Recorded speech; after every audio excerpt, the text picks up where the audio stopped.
Sentir Impulso nous permet de faire des belles rencontres en tout genre, d'hommes et de femmes qui nous inspirent malgré eux. Nous sommes Adélaïde et Léonie, binôme Amérique latine du second semestre 2022 et nous venons de passer 6 mois dans la petite ville de Cañete, au Pérou.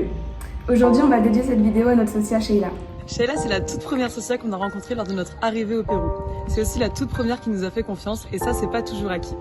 Dès notre arrivée chez elle, elle nous a ouvert à son histoire, à son passé et on est sortis tous chamboulés. Et ça a été ainsi dès qu'on l'a vue pendant nos 6 mois.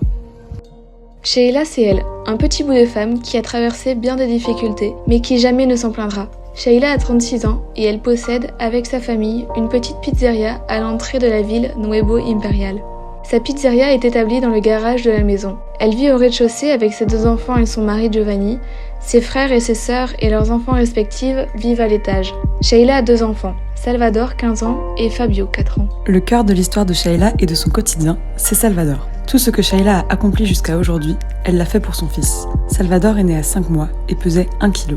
Il est également handicapé de naissance et a subi de nombreuses opérations, rien que pour pouvoir tenir assis et délier ses doigts par exemple. Salvador est en chaise roulante depuis sa naissance. Son père biologique a quitté Sheila lorsqu'il a appris qu'elle était enceinte. Sheila a arrêté à ses regrets ses études d'infirmière afin de se consacrer à son fils. Elle explique « J'ai dû arrêter mes études pour lui donner ma chaleur, mon amour, mon investissement, mes efforts. Elle a multiplié les petits boulots pour payer les traitements de son fils qui étaient et sont toujours extrêmement coûteux. » Nous avons senti que Salvador représente un challenge dans lequel toute la famille est très investie. Sheila nous parle souvent des nombreux sacrifices qu'elle a fait pour son fils depuis 15 ans. Peu importe la situation, ils trouveront une solution et se relèveront. Sheila travaille énormément. Le matin, elle accompagne Salvador pour ses cours, prépare le repas et l'après-midi, Fabio rentre de l'école. Elle doit aider ses fils à faire leurs devoirs, nettoyer la pizzeria, vérifier que tout soit prêt pour que les clients puissent arriver dès 17h30. Nous aidions initialement Sheila pour sa communication. Mais rapidement, nous avons réalisé que Sheila préférait que nous venions pour l'aider dans des petites tâches quotidiennes, et surtout pour sortir un peu de sa routine. Nous avons souvent papoté en découpant des feuilles pour les devoirs de ses fils. Aide qui peut paraître banale, n'est-ce pas? Cependant, nous voyons bien que notre arrivée soulageait Sheila pour les 2 prochaines heures, en plus de la sortir de son quotidien. Les moments que nous avons vécus avec Sheila ont tous été très forts et intenses.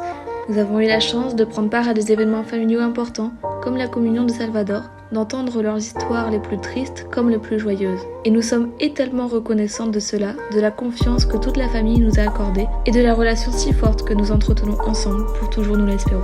Ce que Sheila voudrait qu'on retienne de son aventure, c'est que tout est possible, qu'il ne faut jamais se rendre, que même elle, sans pouvoir sortir de chez elle, elle trouve des moyens de s'occuper, d'aider les autres et d'avoir des revenus. Lors de son retour sur notre accompagnement, Sheila nous a confié « Je ne me suis jamais rendue malgré toutes les difficultés de la vie et je compte continuer avec ces impulsions qu'on m'offre et vous en faites partie. On est hyper content de vous avoir rencontré, on a créé plus qu'un lien d'amitié, vous faites partie de la famille. » Et Impulso Amérique latine, c'est ça, des rencontres fortes, inspirantes, qui nous font beaucoup grandir. C'est s'inscrire dans le cœur de famille pour toujours, de l'autre côté de la Terre.